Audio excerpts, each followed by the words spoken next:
दोस्तों, स्वागत है आप लोगों का मेरे YouTube channel online knowledge world में। आज हम लोग पढ़ाई करेंगे मगध का उत्कर्ष।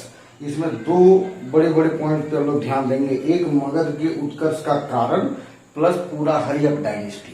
अंत तक देखते रहिए, वीडियो बहुत अच्छा लगेगा आपको। लॉजिकली सारी चीज पढ़ते पढ़ते ही याद हो जाएगा। और एक और सजेशन दूंगा कि 16 महाजनपदों वाला वीडियो जरूर देख लीजिए, क्योंकि उससे बहुत कुछ रिलेशन है इस वीडियो का। कैसे 16 महाजनपद बने, मेरा पिछला वीडियो है। सबसे पहले चलते हैं मगध का उत्कर्ष।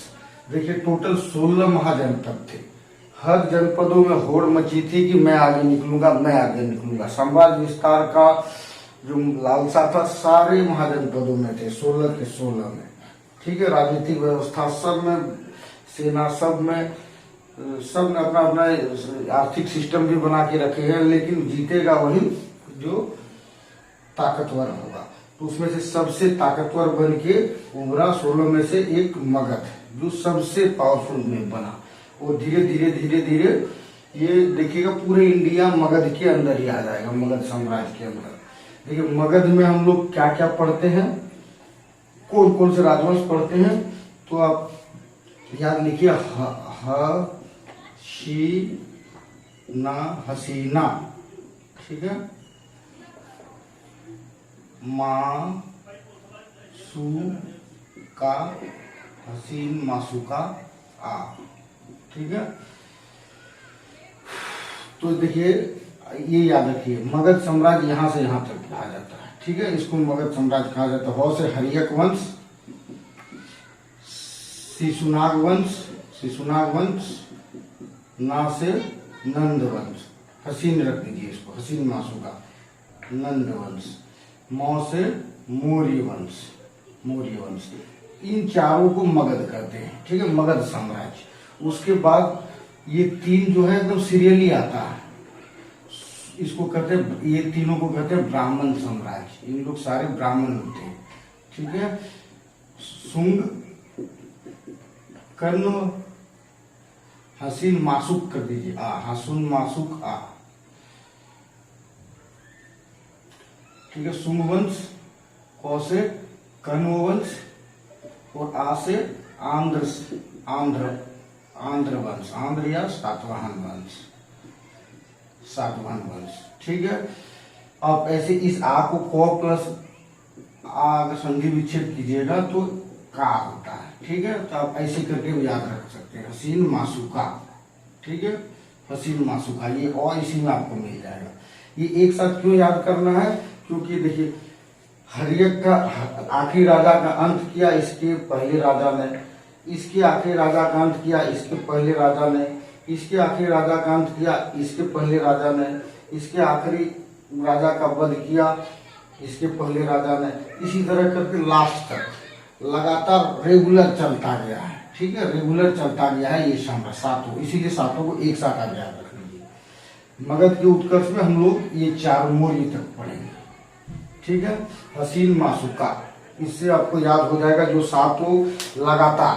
ठीक है, उसके बाद जो ये हसीन मासूका जैसे ही खत्म होता है, उसके बाद विदेशियों का आक्रमण शुरू होने लगता है, इसीलिए उसको अलग से पढ़ते हैं हम लोग। तो हसीन मासूका लगातार पढ़ना है और सब एक दूसरे से डिपेंडेंट है, इसीलिए हसीन मासूका को याद रखिए। तो ये हसीन मासूका जो है ये मगध में ही होगा इतना। ठीक है, तो सबसे पहले हम पूछेंगे, भाई मगध ही अकेले का उत्कर्ष क्यों हुआ, बाकियों का क्यों नहीं हुआ? इसके बहुत सारे रीजन थे। ठीक है, सबसे पहले हम लोग पढ़ लेते हैं इसका राजनीतिक कारण ये था कि यहाँ पे जितने भी मगध में राजा आए सब विस्तारवादी थे, सारे विस्तारवादी। आप देखेंगे विस्तारवादी नेता, आप देखेंगे बिंबिसार कितने बड़े नेता थे, कितने बड़े लीडर थे, वो राजा थे। अजातशत्रु, उदयन, उसके बाद आप देखेंगे अशोक, मौर्य, चंद्रगुप्त, ये सब कितने बड़े बड़े ये थे। नंद लोग, महापद्मनंद, बड़े बड़े राजा थे। ठीक है, योग्य राजा, राजनीतिक कारण में, प्लस कूटनीति का बहुत सहारा लेगा। देखिएगा, अभी बिंबिसार क्या करेगा, द्वार पद्धति से राज्य बढ़ाएगा। उदयन क्या करेगा, अजातशत्रु अटैक का पद्धति अपनाएगा। बहुत सारे तरह, फिर मित्र संबंध, दूसरे 16 महाजनपदों में बहुत इनके मित्र होते थे जो लड़ाई में साथ देते थे, मित्रता का सिस्टम, ये सब इन लोगों में था। ये सब मगध का राजनीतिक कारण था। दूसरा है आर्थिक कारण, ये सबसे इम्पोर्टेंट है। देखिए आर्थिक कारण में क्या है, एक गंगा के किनारे था, गंगा घाटी में था। और आपको पता है गंगा घाटी में सबसे ज्यादा उपज होती है गंगा के मैदान में। वो एक नहीं, यहाँ पर सोन, पुनपुन, गंडक, कोसी, बड़े बड़े नदियों का घाटी है इस एरिया में। तो इस जहाँ नदी जाती है उसके किनारे किनारे खेती अच्छा होते हैं। इतना खेती होने लगा कि अधिशेष खेती होने लगा। अधिशेष मतलब खाने के बाद जो बच गया उसको, ऐसा खेती जिसमें खा भी लेते हैं हम लोग और बच गया तो उसको बेचेंगे। तो व्यापार इन लोगों का सबसे उन्नत हो गया। खेती तो उन्नत ही है। उसके बाद अब देखिए यही गया में, ठीक है, गया में लोहे का खान मिल गया, लोहे का खान और तांबा का खान। गया मगध में आता था। तो भाई ये लोह क्रांति का युग ही है।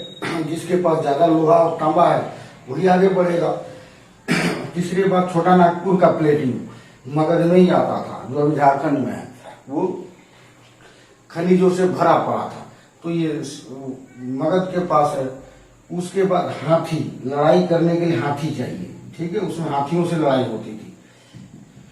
तो हाथी क्या बोलता है, छोटा नागपुर के जंगल से हाथी, वेरी इंपॉर्टेंट क्वेश्चन है कि कहाँ के जंगल से लोग हाथी लाते थे। मौर्य साम्राज्य में, मैक्सिमम मौर्य साम्राज्य में हाथी आएगा, ठीक है। तो हाथी बड़ी आसानी से इसे छोटा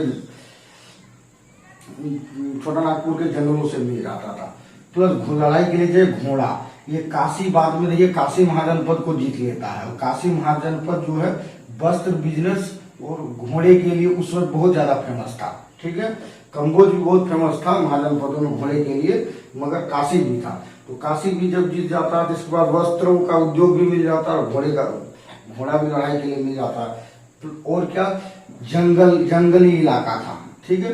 तो लकड़ियों की कोई कमी नहीं थी। मजबूत लकड़ियां इन लोगों को बहुत आसानी से मिल जाता था, जिससे युद्ध सामान बनाने में, क्योंकि रथ बहुत सारे, जितने रथ रहेंगे उतने ज्यादा ताकत माना जाता था। तो लकड़ी थे जो रथ और भी चीज बनाने में, घर बनाने में, प्लस लकड़ी सरप्लस थी, वो बेचते भी थे दूसरे को। तो ऐसी स्थिति थी। तो आर्थिक कारणों से बहुत उन्नत हो गया था। मगर जब आर्थिक कारणों से उन्नत होगा तो लोगों की आबादी भी बढ़ेगी, प्रजनन क्षमता बढ़ेगी, क्योंकि पोषण बढ़ गया तो आबादी भी बढ़ने लगी, जिसकी वजह से ये सबसे ताकतवर बन के उभरा। ये सब आर्थिक कारण थे। प्लस खेती में ये देखिए, खेती धान रोपनी का सिस्टम, जो पहले खेती क्या होता था, मगध में ही धान रोपनी शुरू हुआ। पहले जो धान की खेती कैसे होती थी, ऐसे छिड़क दिया और धान, जब तक धान नहीं बन रहा है तब तक उसको बढ़ने दो। अब रोपनी सिस्टम मतलब एक बार उसका बिचौड़ा लगाएगा, उसका फिर उसको निकाल के दूसरे जगह गाड़ा जाएगा, उससे ज्यादा धान होगी। तो रोपनी सिस्टम यहाँ मगध से शुरू हुआ है। इम्पोर्टेंट क्वेश्चन, कृषि पंचांग मगध का देन है। मगध साम्राज्य का कृषि पंचांग मतलब खेती कैसे करेंगे, धान की खेती किस महीने में करेंगे, गेहूं की कब करेंगे, समय के अनुसार, मौसम के अनुसार। तो कृषि पंचांग की सुविधा हुई। मतलब बहुफसली, सबसे पहले बहुफसली खेती, मतलब एक ही साथ दो खेती करना, मतलब गेहूं के साथ सरसों डाल दो, ऐसे वाला जो सिस्टम है सब मगध का ही देन है, जिसके वजह से मगध बहुत आगे बढ़ा। उसके बाद मगध नदियों के किनारे था। गंगा नदी से ट्रांसपोर्टेशन बहुत आसानी से हो जाता था। सोन नदी, ये सब नदी से ट्रांसपोर्टेशन के लिए बहुत सुविधा हुई थी। प्लस सिंचाई तो नदियों की वजह से कम खर्च में ही सिंचाई हो जाती थी। तो ये सब वजह से आर्थिक दृष्टि से बहुत उन्नत हो गया और राजनीतिक दृष्टि से बहुत मजबूत हो गई। आप देखेंगे राजनीतिक दृष्टि से अजातशत्रु के समय में वज्जी को जब अजातशत्रु जीतता है तो उसमें ताकत का यूज से ज्यादा डिप्लोमेसी का यूज करता है। वहीं का वर्षाकार मंत्री को, जो वज्जी का ही हुआ करता था, वहीं रह के वहीं वज्जी के को ही आपस में लड़ा देता है। वज्जी 8 संघों का ग्रुप था, 8 संघों को आपस में लड़ा देता है, जिससे वज्जी अपने आप में टूट जाता है। और उसके बाद थोड़ा सा बल प्रयोग से अजातशत्रु जीत जाता है। तो इन लोग राजनीतिक रूप से वो आर्थिक रूप से संपन्न थे। तो भौगोलिक दृष्टि से बहुत ही इन लोग मजबूत थे भौगोलिक दृष्टि से, क्योंकि इसकी स्थिति इसकी पहली राजधानी कहाँ थी? गिरिव्रज या राजगिरी, ठीक है, गिरिव्रज या राजगिरी, ठीक है।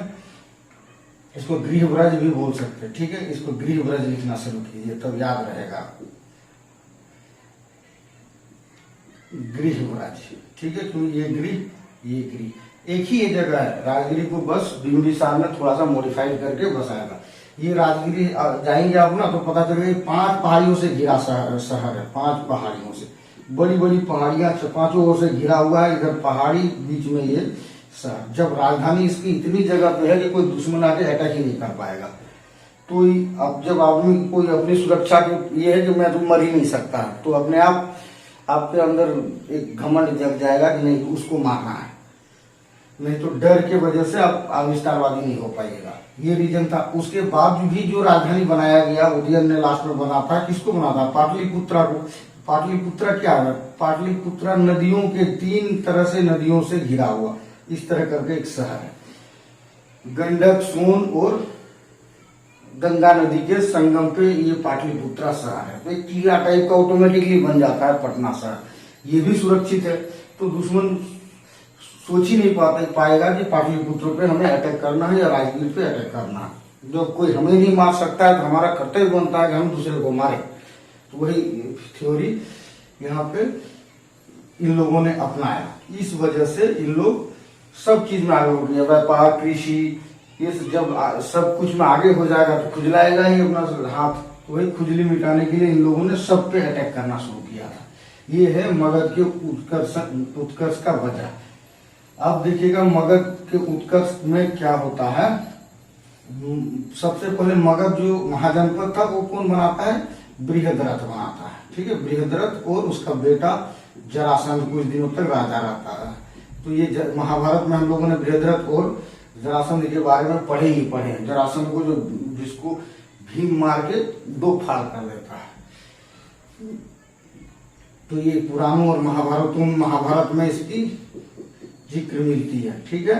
इन दोनों की किस मगध वंशियों का राजाओं का जिक्र मिलता है महाभारत और पुराण में, तो दोनों का, बृहद्रथ और जरासंध। तो ये मगध साम्राज्य बनाता है, ठीक है। उसके बाद नहीं पता चलता है हमें, बहुत कुछ इसकी जानकारी नहीं है, हमें प्रमाण मिला नहीं है। उसके बाद शुरू होता है हर्यक वंश, ठीक है। हर्यक वंश, यहीं से हसीन मासुका लगातार। तो हसीन मासुका में हर्यक वंश। तो हम लोग इस हर्यक वंश को पूरी तरह से अभी पढ़ेंगे, क्लियर। सबसे पहले हर्यक वंश का शासनकाल याद कर लीजिए, ठीक है। बहुत ही आसान है इसका शासनकाल याद करना। 544 ईसा पूर्व, 544 बीसी से 412 बीसी तक, ठीक है। ये आप याद कर लीजिए, ये हर्यक वंश का शासनकाल था, ठीक है। और शिशुनाग, इसके बाद हसीना है ना, उसके बाद शिशुनाग शुरू कहां से होगा? 412 से शुरू हुआ, ठीक है। तो 544 बीसी में, तो सीधे सा एक सवाल है कि बिंबिसार राजा कब बनेगा? सीधे 544 में राजा रहेगा। और ये 52 साल तक शासन करता है, ठीक है। ये 52 साल तक शासन करता है। ये क्वेश्चन बार बार आता है, बिंबिसार कितने साल तक शासन किए? तो 52 साल तक शासन करता है। किसकी? 592 बीसी तक ये शासन करेगा, 544 से 592 बीसी, ठीक है।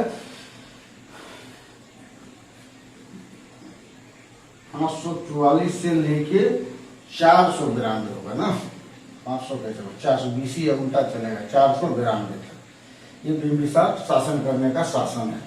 544 से 492, 52 साल, ठीक है।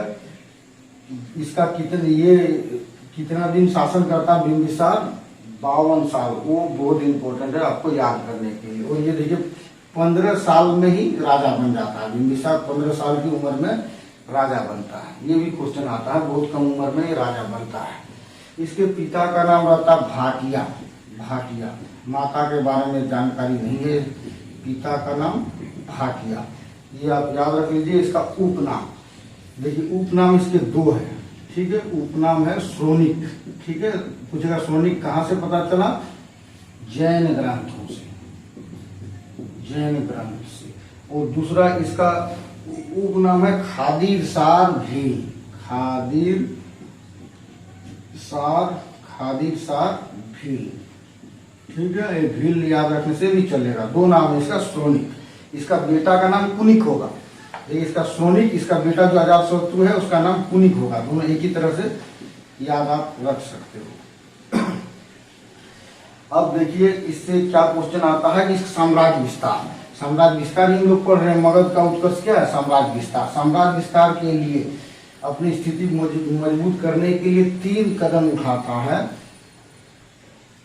बिंबिसार। पहला कदम क्या है भाई? आक्रमण। कमजोर जो है बेचारा, कमजोर पर आक्रमण करो। दूसरा, बराबर के स्टेज में जो था उसके साथ विवाह संबंध। ठीक है, और अपने से थोड़ा मजबूत जो दिखता था और दूर दूर जो था, ठीक है, उन लोगों से मित्रता। ये 3 नीति अपनाया था इसने। ठीक है, शुरुआत में कुछ दिन के बाद तो खुद पावरफुल हो गया, सब इसके नीचे आ गए। लेकिन जब बिंबिसार तुरंत राजा बना था, उस समय जो ज्यादा ताकतवर लग रहा था इसे, उसके साथ मित्रता संबंध अपनाया। अब ये आक्रमण में क्या पढ़ना है आपको? इसने अंग पे आक्रमण कर दिया। अंग का राजा था ब्रह्मदत्त। ठीक है, ब्रह्मदत्त तो बहुत ही आसानी से ब्रह्मदत्त को हरा दिया। तो क्या हो गया? अंग आ गया मगध में। ठीक है, ये हो गया, अंग आ गया मगध में। मगध का खत्म हो गया। अब जो अंग है वो सिर्फ साम्राज्य खत्म हो गया, बस उसकी राजधानी जो थी ना वो चंपा नाम से जाना जाने लगा। और अपने बच्चा, इसका बेटा जो होगा अजातशत्रु को यहाँ का उपराजा बना देता है। इंपॉर्टेंट क्वेश्चन, अजातशत्रु कहाँ का उपराजा रहता है? चंपा का। जीत के अजातशत्रु को उपराजा बना देता है। और सेम इसी चंपा का अजातशत्रु का बेटा उदयन, जब अजातशत्रु राजा बनता है तो अपना बेटा उदयन को चंपा का उपराजा बना देता है। ठीक है, आक्रमण करके मिला लिया। अब देखिए मगध बड़ा हो गया। ठीक है, अब देखिए विवाह संबंध अपनाना शुरू कर दिया। विवाह संबंध में देखिए 4 विवाह इसने किया था। ठीक है, 4 विवाह को महावग्ग बोल के बुद्धिस्ट, महावग्ग बोल के बहुत बड़ा ज्ञानी बुद्धिस्ट था, उसने बताया कि बिंबिसार ने 500 से ज्यादा शादियां की थी। लेकिन ये अतिशयोक्ति लगता है हमारे इतिहासकारों को। तो 4 विवाह संबंध आपको याद रखना पड़ेगा। सबसे पहला विवाह चेलम्मा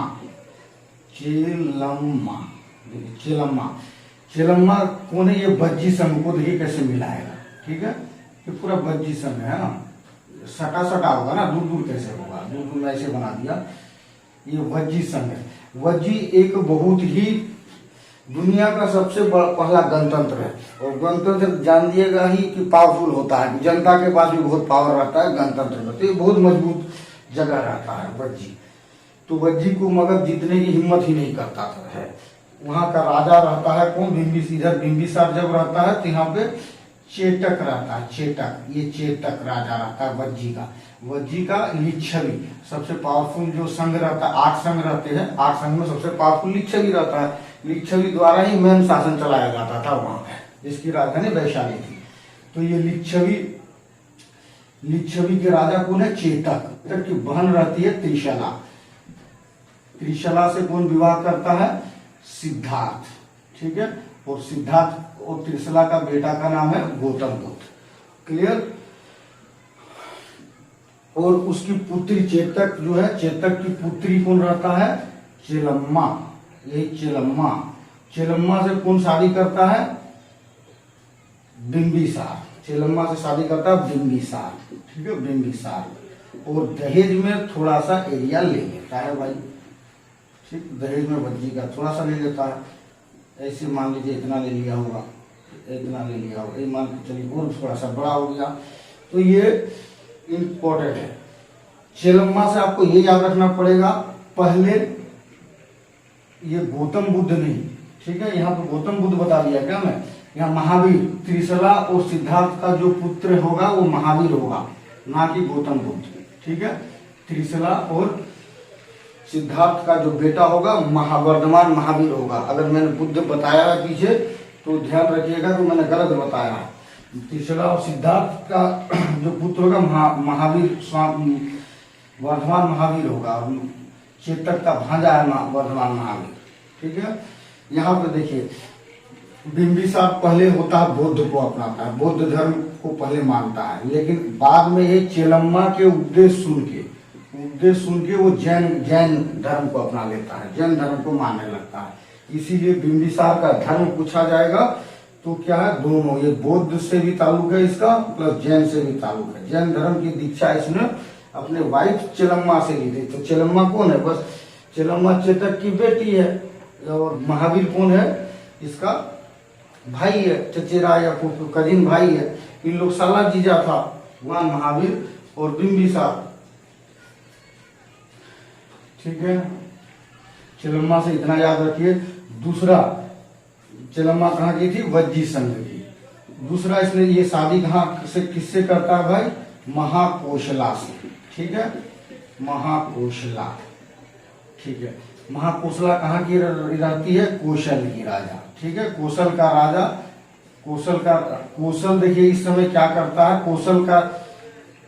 कौशल का राजा कंस होता है। जब कौशल का राजा कंस होता है तो वो काशी को जीत लेता है। ठीक है, कंस का बेटा जो होता है वो होता है महाकोशला। ठीक है, महाकोशल, कंस का बेटा महाकोशल। महाकोशल का दो बच्चा, एक है बेटी महाकोशला, एक है बेटा प्रसेनजीत।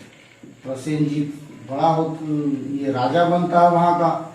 ठीक है, और महाकोशला बहन रहती है। तो कौशल कुल की जो रानी रहती है महाकोशला से विवाह करता है कौन, बिंबिसार।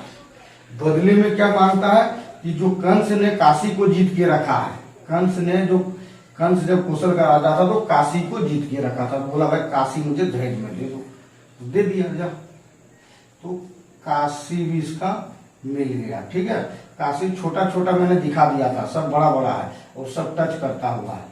तो देखिए काशी भी, मगध का साम्राज्य हो गया, कितना बड़ा मगध हो गया। ठीक है, तो ये महाकोशला इसका शादी हो गया। अब देख लीजिए कौशल कैसे होता है, कौशल इसमें कैसे आता है।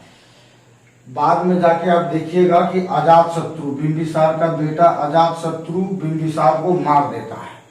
तो उससे नाराज कौन हो जाता, प्रसेनजीत, क्योंकि उसके बहन को विधवा कर दिया गया, महाकोशला को विधवा कर दिया गया। और महाकोशला कुछ दिन बाद अपने बिंबिसार के याद में खुद मर जाती है, जिससे प्रसेनजीत बहुत नाराज होता है और बोलता भाई जो तेरे को दहेज लड़ाई कर देता, तुझे जो दहेज में दिया था मैं वो दहेज वाला काशी मेरा लौटा। फिर से कौशल में काशी आ गया। क्लियर। उसके पहली बार जो लड़ाई होती है जिसमें प्रसेनजीत जीत जाता है और अपना दहेज वाला चीज लौटा लेता है, लेकिन वहां रहता है अजातशत्रु, बहुत ही खतरनाक अजातशत्रु रहता है। अजातशत्रु क्या करता है, कौशल पे अटैक कर देता है और कौशल पे अटैक को बाद में करता है। ठीक है, कौशल में अटैक करता है, उससे पहले क्या है, यहाँ देखिए प्रसेनजीत का बेटा है विड्ढबू बनता है, विड्ढबू। प्रसेनजीत का शादी कहाँ होता है, शादी शाक्य गणराज्य में, जहाँ गौतम बुद्ध का जन्म जिस गणराज्य में हुआ था, कपिलवस्तु के पास, जिसकी राजधानी कपिलवस्तु है। शाक्य गणराज्य में विवाह होता है। वहां के लोगों ने, वहां के शाक्यों ने चाल खेलता है, अपना बेटी बोल के एक दासी की पुत्री का विवाह कर, दासी पुत्री का विवाह इसके साथ कर देता है, प्रसेनजीत के खिलाफ, प्रसेनजीत के साथ कर देता है धोखे से। ठीक है, तो जब बड़ा होता है विड्ढबू तो ये अपने मामा घर जाता है, शाक्य गणराज्य। मामा घर जब जाता है तो मामा घर के आदमी को तो पता है कि ये एक दासी पुत्र है, इसको खूब चिढ़ा देता है। ये बमक जाता है, जैसे बमक जाता है तो ये भी तो राजा का बेटा है, इसके अंदर भी कुछ सेना है, उसी सेना को लेकर विड्ढबू कौशल लौट के आता है। पहले अपने बाप को मारता है, फिर आता है मामा घर, फिर अपना मामा घर कहाँ आता है, शाक्य गणराज्य, और मामा घर को तहस नहस करके शाक्य गणराज्य खत्म कर देता है विड्ढबू। ठीक है, उसके बाद विड्ढबू लौट के जब आता है तो बारिश शुरू हो जाती है और बाढ़ में सेना के साथ विड्ढबू मर जाता है। तो प्रसेनजीत का भी कुल खानदान खत्म अब क्या कर रहा है, अब उधर बिंबिसार है, सॉरी अजात शत्रु है। अजात शत्रु बोल रहा है यार मेरा ससुराल का कोई वारिस नहीं है, मेरा विद्यभूत एक ही था, काल खत्म हो गया। तो वो तुरंत अटैक करता है और पूरे कौशल को कर लेता है अपने अधीन। देखिए कितना दूर हो गया, उस कितना दूर हो गया। वत्स अवंती ये सब तो बाकी है, ये वत्स यहाँ है, ये अवंती है, ठीक है। तो ये महाकोशला से रिलेटेड इतना चीज। उसके बाद आपको पढ़ना पड़ेगा मध्य देश से विवाह करता है, ठीक है। मध्य देश उस समय का पंजाब हुआ करता था, ठीक है। पंजाब की क्षेमा से विवाह होता है, क्षेमा से विवाह का वर्णन मिलता है। यहाँ से कुछ नहीं मिलता है इसको साम्राज्य बड़ा करने के लिए, क्योंकि बहुत दूर है, इतना छोटा 2-4 बीघा लेके क्या करेगा उतना दूर में। इसी लेकिन एक शक्तिशाली राजाओं से दोस्ती हो जाती है, और मिल जाता है, कभी जरूरत पड़ेगा तो मध्य देश से हम मदद मांग सकते हैं, क्योंकि वो हमारा ससुराल है। तीसरी चौथी शादी होती है पद्मावती से, ठीक। पद्मावती कौन होता है, बहुत ही सुंदर लेडीज होती है, वो बज्जी महासंघ की सबसे अच्छा डांसर हुआ करती थी, ठीक है। तो उससे वो विवाह करता है जब बज्जी को जीत लेता है। तो पद्मावती के ही गर्भ से पैदा होता है जीवक, जिसको खूब प्यार करता है। तो जीवक पढ़ने में तेज था, इसको पढ़ने के लिए तक्षशिला भेजता है, और ये बहुत बड़ा राजवेद्य बन के वहां से लौटता है। तक्षशिला से वैद्य का पढ़ाई लिखाई डॉक्टर बन के लौटता है। तो जीवक बिंबिसार का बाद में उसका बेटा भी रहता है, और वैद्य गुरु भी रहता है, सबसे बड़ा वैद्य भी रहता है हर्यक वंश का। जब अवंती का राजा प्रद्योत, ठीक है, अवंती का राजा प्रद्योत, अभी ये मित्रता वाले सिस्टम में आपको यहीं से याद कर लीजिए, अवंती से मित्रता किया था। तो अवंती के राजा प्रद्योत को पांडु रोग हो जाता है, किताब में पांडु रोग हो जाता है। पांडु रोग को हम लोग ऐसे जानिए, जो नहीं हरा हरा पीला पीला हो जाता है बॉडी, जॉन्डिस हो जाता है। तो अपने मित्र देश को, ये मित्र देश है ना, मित्र देश अवंती के राजा प्रद्योत की सेवा में वो अपना बेटा या अपना राजवेद प्रद्योत को भेजता है अवंती, ठीक है। दूसरा, जब गौतम बुद्ध के सेवा में किसको भेजता है, ये उसकी बीमारी, उसका उपचार के लिए ये किसको भेजता है, इसी जीवक को ही भेजता है वहां, ठीक है, जीवक को ही भेजता है वहां पे। तो जीवक को 2 जगह भेजता है, गौतम बुद्ध के देखभाल के लिए, प्लस अपने जो मित्र देश है अवंती के राजा प्रद्युत को पांडु रोग से बचाने के लिए। आगे हम लोग चलते हैं कि बिंबिसार के 2 पुत्र के बारे में हम लोगों ने जान लिया, ठीक है। बिंबिसार के 2 पुत्र कौन कौन हुए, अजातशत्रु जो राजा बनेगा, दूसरा जीवक, और जो इसका सबसे बड़ा बेटा था दर्शक, ठीक है, दर्शक, ठीक है। कुछ क्षण के लिए बिंबिसार ने घोषणा किया था कि दर्शक राजा बनेगा, लेकिन बाद में अजातशत्रु का ही वो घोषणा करता है। लेकिन अजातशत्रु वही चीज दिल में लगा के बैठाए हुआ होगा कि मेरा दर्शक को कैसे घोषणा कर दिया जबकि मैं योगी हूं, इसीलिए अजातशत्रु पर अपना बाप को मार देता है, ठीक है। ये दर्शक एक बेटा का है, जो बहुत सारे इसका कुछ किताब इसकी उपस्थिति को नहीं मानता है कि दर्शक था, कुछ किताब बोलता है, इसीलिए आप जान लीजिए यही घटना है। तो आपके हिसाब से है क्या करना, तीनों बेटा का बता दिया, जीवकीय विवाह संबंध बता दिया, आक्रमण बता दिया, अब मित्रता, ठीक है। इसने ये देखिए मित्रता किससे करता है, अवंती के राजा प्रद्योत से, ठीक है, प्रद्योत से करता है। उसके बाद सिंध के राजा रुद्रायन और गांधार से मुक्कू रगती। जब इससे इतनी ज्यादा दोस्ती हो जाती है, इतने बड़े बड़े और जनपदों से, तब दूसरे का हिम्मत ही नहीं होता इसको छेड़ने का, छेड़ेगा तो इन लोग आ जाएगा। तो ये तीन तरीके से साम्राज्य का विस्तार होता है हर्यक डायनेस्टी का। क्लियर। अब हम लोग पढ़ते हैं इसके बिंबिसार के शासनकाल में। ये देखिए बिंबिसार तुनक सबसे पहले स्थायी सेना रखने वाला राजा, सबसे पहले प्रशासनिक राजनीतिक व्यवस्था करने वाला, राजनीतिक व्यवस्था या प्रशासनिक व्यवस्था करने वाला राजा इसी को माना जाता है। प्लस राजगिरी नाम का शहर ये बनाता है। पहले गिरिव्रज था, ठीक है, जब गिरिव्रज था, जब बृहद्रथ और जरासंध के जमाने में गिरिव्रज था, ठीक है। अब वो राजगिरी बन गया, ये आपको याद रखना पड़ेगा। प्रयाग, ये आप याद इतना रखिए। आगे हाँ, ये देखिए अपना जो प्रशासनिक तंत्र चलाता था तो इसके 4 बड़े बड़े अधिकारियों का जिक्र आता है। ऑफिसर लेवल का चार अधिकारी का जिक्र आता है। कौन कौन, ठीक है, 1 2 3 4 अधिकारी में सबसे पहला आता है नाम संबंधक का, ठीक है। संबंधक ये सबसे बड़ा मंत्री होता है जो सामान्य मामलों को ध्यान में रख के काम करता है, संबंधक है। दूसरा सेना नायक, जो सेना नायक का काम तो बताने का जरूरत ही नहीं है, क्या काम होगा। उसके बाद वोहारिक, ठीक है, वोहारिक न्याय व्यवस्था को देखता था, ठीक है, न्याय व्यवस्था को देखता था वोहारिक। और महामात्र ये वित्त मंत्री होता था, महामात्र वित्त मंत्री होता था।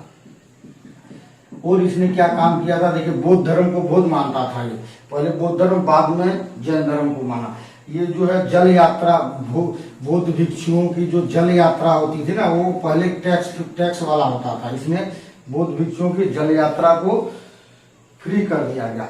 मृत्यु कैसे हुई भाई, मृत्यु इसकी अजातशत्रु ने किया, बता दिया क्यों, वो भी बता दिया। इसको पसंद नहीं था कि दर्शक को क्यों उत्तराधिकारी घोषित कर दिया था, हालांकि बाद में कर दिया था इसी को, ठीक है, उसके बावजूद भी।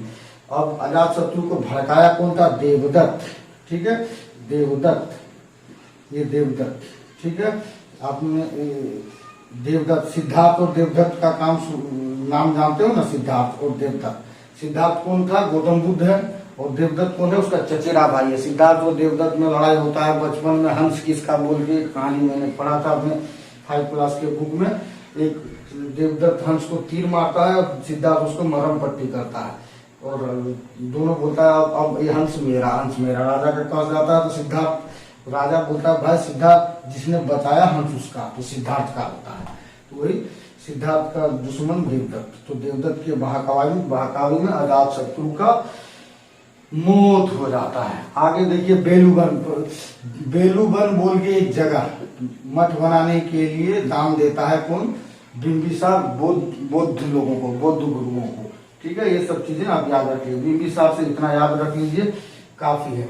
अब इसके बाद लोग पढ़ते हैं अजातशत्रु। अजातशत्रु के बारे में बहुत कुछ पढ़ लिए हम लोग। ये 492 से 460 ईस्वी तक मगध का राजा बनता है, ठीक है, राजा रहता है। इसकी राजधानी वही राजगिरी रहता है, चेंज नहीं करता है ये राजधानी।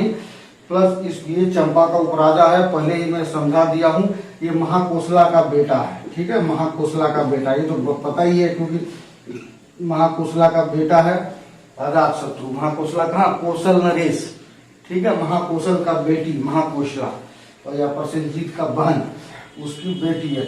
इसका देखिए पितृहंता नाम है, इसका उपनाम क्या है, पितृहंता और कुनिक। बाप का नाम सोनिक और बेटा का नाम कुनिक। और पितृहंता इसीलिए क्योंकि अपने बाप को बाल निर्दयता से अपने बाप को भूखे मार देता है, इसीलिए। ये बहुत आक्रामक नीति अपनाने वाला राजा था। 32 साल का शासन है इसका, ठीक है। सिंपल, बाप का 52 साल, बिंबिसार का बेटा का 32 साल, इसमें याद करने में कोई दिक्कत नहीं होगा। तो सिंपल है कि यहाँ से 492 में बाप ने छोड़ा, 52 साल वहां का काउंट कर लीजिए, फिर 32 साल यहाँ का काउंट कर लीजिए, हो जाएगा आपका सब मेकअप। ये सब बीसी है, अभी बीसी चल रहा है। अब देखिए इसके बारे में आपको क्या क्या याद रखना पड़ेगा। सबसे पहले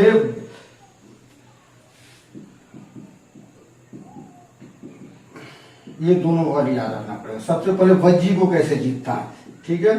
वज्जी संघ, वज्जी संघ को जीतने के लिए देखिए क्या होता है। वज्जी मैंने बता दिया बहुत मजबूत 8 गनों का एक तंत्र होता है, इसलिए बहुत मजबूत होता है, उसको जीतना बहुत मुश्किल होता है। ये क्या करता है, अजात शत्रु अपने दो सब सुनिध और वर्षाकार, ये क्वेश्चन बहुत आता है, सुनिध और वर्षाकार नाम का कूटनीतिज्ञ किसके दरबार में रहता था, अजात शत्रु के दरबार में। सुनिध और वर्षाकार को वज्जी में लगा दिया कि भाई जो इसके 8 संघ मिल के बना है ना वज्जी, 8 में लड़ाई लगवा दो। 8 में उन्होंने चाल करके लड़ाई लगवा दी, आपस में कट कट के मरने लगे। उसी समय वज्जी में अजात शत्रु अटैक कर देता है। अजात शत्रु वज्जी में अटैक करने का क्या कारण क्या है भाई, वज्जी तो इसका एक तरफ से मामा घर टाइप का है ना, एक तरफ से मामा घर टाइप का है, क्योंकि इसके पिता बिंबिसार ने यहाँ की चेलम्मा से शादी किया था। तो चेलम्मा से इसकी माता जो महाकोसला है, दूसरी रानी है, इसकी जो सतोली माँ है चेलम्मा वज्जी संघ की है। तो चेलम्मा की 2 बेटी रहती है, हल और बेहल। ये इसको बिंबिसार गिफ्ट में हाथी को गिफ्ट करता है, बहुत अच्छा हाथी रहता है, प्लस हीरे जवाहरात के एक हार गिफ्ट करता है। बिंबिसार बोलता है कि ये दोनों मुझे भी पसंद है, आप मुझे रिटर्न दे दो, हल और बेहल। प्लस इसकी माता चेलम्मा मना कर देती है कि नहीं देंगे, ये हमारे पिता हम इसके पिताओं द्वारा दिया गया उपहार, नहीं देंगे। तो इसी गुस्सा में अजात शत्रु अटैक करता है, और अटैक तो करता है बहुत पहले से ही, लेकिन इस मना कर देने से और बहुत बुरा हाल होता है। ये युद्ध 16 साल तक चला था, सबसे लंबे समय तक अजात शत्रु द्वारा लड़ा गया युद्ध यही था, 16 साल तक। आगे क्या होता है, वो सुनिध और वर्षाकार को लगा दिया और उधर कमजोर कर दिया वज्जी को। अगर वज्जी को पॉलिटिकली नहीं मारा जाता तो वज्जी बेचारा बहुत लोग गणतंत्र था, ना किसी को अटैक करता था, ना किसी को बर्दाश्त कर सकता था, कैसे ताकत था वो किसी के ऊपर अटैक कभी वज्जी ने नहीं किया। अब देखिए क्या होता है, ये बनाता है भल्लाल देव। भल्लाल देव का हथियार देखिए ना, भल्लाल देव वाला, ये आगे रथ चलता है और तलवार घूमते रहता है, छट छट छट छट छट, दुश्मन को मूली गाजर की तरह काटते रहता है। उस तरह का हथियार बनाता है जिसका नाम है रथ मुसल, ठीक है। और सेम एक हथियार बनाता है जो बाहुबली यूज करता है। बाहुबली कैसे बड़ा सा पत्थर उठा उठा के फेंकने लगता है, उसको कहते हैं महाशिला कंटक, मतलब महाशिला कंटक, ऐसा कंटक, ठीक है। ये 2 चीज इस मूवी में जो बाहुबली में लिया है ना, वो अजात शत्रु के हथियार का ही कॉन्सेप्ट लिया गया। ये दोनों रथ जो उस समय युद्ध में यूज करना बैन था, कोई यूज नहीं कर सकता, ये युद्ध की परंपरा थी, उस परंपरा के खिलाफ जाना पड़ा। तो समझ सकते हैं कि टूटने के बाद भी वज्जी में कितना दम था, और रथ मुसल और महाशिला कंटक से जीत लिया वज्जी को आखिर 16 साल बाद, लंबे समय के बाद। तो ये पूछा जाता है कहाँ यूज किया था, वज्जी के खिलाफ यूज किया था। तो वज्जी देखिए, ये वज्जी थोड़ा सा मिला था ना, पूरा वज्जी मिल गया, ठीक है। तो पूरा वज्जी हो गया अजात शत्रु के जमाने में। अब कौशल तो पहले, कौशल को भी कैसे जीतता है अजात शत्रु, ये बिंबिसार वाले वीडियो में ही बता दिया हूँ। बिड्डभू मरने के बाद कोई नहीं रहता है तो मैं ससुराल का ये कर लेता है, ठीक है। कौशल का मैं बता दूं, पहले बताया था ना, प्रसेनजीत नाराज हो जाता है कि तू उसको बिंबिसार को तुमने मार दिया, इसके जीजाजी को, प्लस उसी के याद में महाकोसला उसकी बहन भी मर जाती है। तो वो काशी जो दहेज में दिया गया हुआ काशी रिटर्न ले लेता है। उसके बाद रिटर्न लेते समय भी लड़ाई होती है, मगर प्रसेनजीत जीत जाता है उसमें। लेकिन दोबारा जब लड़ाई होती है तो फिर से काशी दे देता है। कौशल दोबारा जब लड़ाई होता है तो काशी देना पड़ता है। दोबारा जब लड़ाई होता है, पहली बार जब प्रसेनजीत जीत जाता है तो उसको काशी वापस ले लेता है अजात शत्रु से, मगध से वापस ले लेता है। दूसरी बार में अजात शत्रु जीत जाता है। जब अजात शत्रु जीत जाता है तो प्रसेनजीत की बेटी वजीरा से शादी करता है अजात शत्रु, और बोलता फिर से तुमने मेरे बाप को दिया था दहेज में काशी, अब मैं भी तेरी बेटी से शादी करूं, फिर से दहेज में काशी दे दो। तो काशी अभी भी मगध में है। लेकिन प्रसेनजीत को जब बिड्डभू मार देता है तब वहां कोई युवराज नहीं बनता है, राजा बनने लायक नहीं रहता है, तब ये दावा ठोकता है और कौशल को मिला लेता है, ठीक है। फिर मल्ल जो है मल्ल को अटैक करके, मल्ल इस साइड पड़ेगा, अटैक करके ये मल्ल को भी जीत लेता है अजातशत्रु, ठीक है, मल्ल को। फिर अवंती यहाँ है ना, तो अवंती का कुछ एरिया, अवंती से सटा हुआ है, ऐसे दूर दूर नहीं, अवंती का कुछ एरिया अजातशत्रु घेरता है, मल्ल को पूरा तरह से अजातशत्रु जीत लेता है। अवंती का कुछ एरिया, ये एरिया, ठीक है, इसके पूरी तरह से अवंती को शिशुनाग, इसके बाद वाले जो वंश आएगा शिशुनाग, वो अवंती को पूरी तरह से हड़पेगा, इसके बाद वाले डायनेस्टी। तो इतना आपको अजातशत्रु के बारे में याद रखना पड़ेगा। इसका संबंध किस धर्म से था? इसका भी बौद्ध और जैन दोनों से था, ठीक है। बौद्धों को रक्षा के लिए, बौद्धों को रहने के लिए इन्होंने रायगढ़ का किला बनाया था, ठीक है, और उसने बेलूबंद दिए, रायगढ़ दिया था जगह, और बिंबिसार ने बेलूबंद दिया था। एक इंपॉर्टेंट क्वेश्चन बताना भूल गया, वज्जी के साथ जो लड़ाई हुई थी अजातशत्रु की, उसमें एक बहुत महान आदमी की मौत हुई थी, मक्खली पुत्र गोशाल। ये बहुत बड़ा आदमी था जिसने आजीवक संप्रदाय की स्थापना की थी, ठीक है, आजीवक संप्रदाय। जिस तरह एक संप्रदाय है, जिस तरह जैन बौद्ध एक संप्रदाय है ना, आजीवक, बौद्ध आजीवकों की भी संख्या बहुत है इंडिया में, ठीक है। उसके बाद अजातशत्रु से आपको याद रखना पड़ेगा कि देखिए अजातशत्रु के शासनकाल में ही गौतम बुद्ध की मृत्यु हुई थी, तब बड़ा राजा यही था वहां का, और उसके क्योंकि मल्ल को जीत लिया है, और महावीर की भी मृत्यु इसी के शासनकाल में हुई थी, ठीक है, क्योंकि दोनों की जो महापरिनिर्वाण या मृत्यु बोल लीजिए, दोनों एक ही जगह हुआ था, मल्ल में हुआ था, और मल्ल को उस समय जीता हुआ था अजातशत्रु के पास, इसीलिए अजातशत्रु राजा है। बार बार ये क्वेश्चन आता है। गौतम बुद्ध की मृत्यु कब होती है? 483 ईसा पूर्व।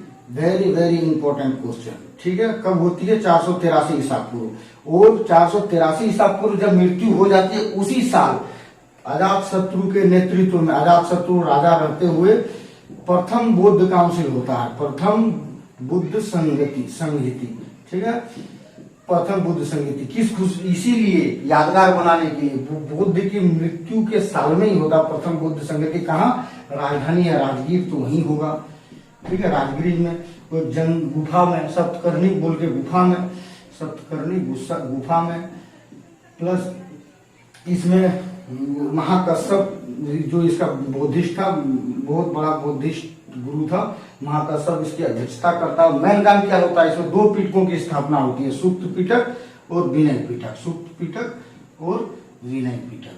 तो ये सब कौन करवाता है? अजातशत्रु करवाता है, क्योंकि बुद्ध का बहुत बड़ा चेला है।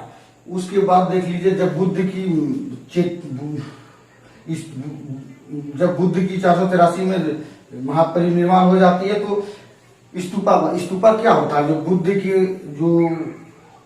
बुद्ध को जो जलाया गया, उसकी जो भस्म हुए, उस भस्म को पूरा दुनिया के बड़े बड़े पावरफुल लोगों ने, राजाओं ने बांट लिया। तो उसमें वही भस्म से ही जहां जहां रखा, वहीं से बौद्ध स्तूप हो गया। बाद में अभी भी स्तूपा बनते हैं, वहीं से उस जगह पे गड़ा हुआ, उसी जगह से मिट्टी उठा कर फिर से बुद्ध स्तूपा कहीं बना दो, ये सिस्टम चल गया। मगर अजातशत्रु ने भी भस्म का हिस्सेदारी लिया था, और राजगीर में, अपनी राजधानी के जो पहाड़ में है, वहां पे स्तूपा बनाए थे। राजगीर में स्तूपा किसने बनाए थे? अजातशत्रु ने। इतना चीजें आपको याद रखना पड़ेगा। अब अगला इसका बेटा उदयन, ठीक है, इसका बेटा उदयन अजातशत्रु का मारता कौन है? इसको बेटा उदयन ही इसे मार देता है। रीजन बहुत अलग अलग रीजन ये देता है, कोई आदमी ये रीजन देता है कि भाई रथ मुसल, बहुत सारे बुक ऐसे बताता है रथ मुसल और महाशिलाकंटक यूज करना नहीं चाहिए था वज्जी के खिलाफ, इस वजह से उदयन नाराज था, ठीक है। प्लस कोई बोलता है ये जैन धर्म का बहुत बड़ा मानने वाला था, ये बुद्ध को बहुत ज्यादा मानता था। हालांकि उदयन के बारे में भी प्रमाण मिलता है कि यही बौद्ध धर्म को मानता था, ठीक है। तो उदयन के बारे में क्या चीज याद रखना पड़ेगा? देखिए, उदयन एक राजा है जिसने मगध साम्राज्य की पहला राजधानी चेंज किया, ठीक है। मगध साम्राज्य की राजधानी बनाया इसने कुसुमपुर या कुसुम ध्वज बोल के गांव था, उसी को बड़ा करके पाटलीग्राम बनाया। पाटलीग्राम बोल के गांव पर शहर पाटलीग्राम गांव बनाया, अच्छा से मॉडिफाइड करके, यही बाद में पाटलिपुत्र बना, ठीक है। एक पाटलिपुत्र का स्थापना उदयन ने किया था। उदयन का कार्यकाल कब होगा भाई? उसका 460 में खत्म होता है, तो इसका 460 में शुरू होगा। 460 से 444 ईसा पूर्व तक इसकी शासनकाल था। वेरी इंपॉर्टेंट है। इसकी मृत्यु, उदयन की मृत्यु कैसे होती है? उदयन की मृत्यु अवंती के राजा पालक करवा देता है, ठीक है, अवंती के राजा पालक, ठीक है, पालक करवा देता है, क्योंकि अवंती को तहस नहस किया था किसने? अजातशत्रु ने, इसके बाप ने। तो अवंती के राजा पालक इसको मरवाता है, उदयन को। इतना आप इसको याद रखिए। जैन देखिए इसको बाप को मारता है, ठीक है, बौद्ध ग्रंथों में कहा गया है कि बाप को मार देता है, पितृहंता है, लेकिन जैन धर्म नहीं मानता ऐसे कि उदयन ने बाप को मारा है। उदयन का भी दोनों तरह से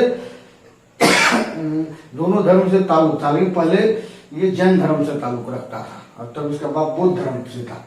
तो ये भी कोई वजह बताता है। उसके बाद देखिए चंपा के उपराजा थे, ये मैं पहले ही बता चुका हूं। इसके माता का नाम पद्मावती था और चंपा के उपराजा थे उस समय। इसके बाद ये याद रखिए, उदयन के बाद इसके 3 बेटे थे, तीनों राजा बने थे, ठीक है। उदयन के बाद इसके 3 बेटे थे, तीनों राजा बने थे। अनिरुद्ध ये सब नाम मात्र का राजा था। अनिरुद्ध, मुंडक, मंडक और नागदशक, ठीक है, नागदशक। ये नागदशक आखिरी राजा रहता है, ठीक है, हर्यक वंश का। ये 412 ईस्वी में बनारस का आदमी रहता है, वो जो इसका सेनापति रहता है, जिसको उसमें अमात्य बोला जाता था, सेनापति को अमात्य बोला जाता था। इसी के सेनापति शिशुनाग ने मौका का फायदा उठाया कि भाई नागदशक बहुत कमजोर है, चलो इसको ठोक देते हैं।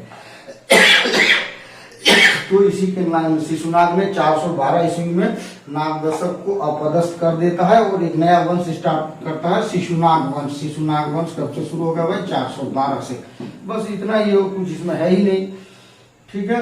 इसके बाद दूसरे में शिशुनाग वंश पढ़ेंगे। धन्यवाद दोस्तों आप लोगों को।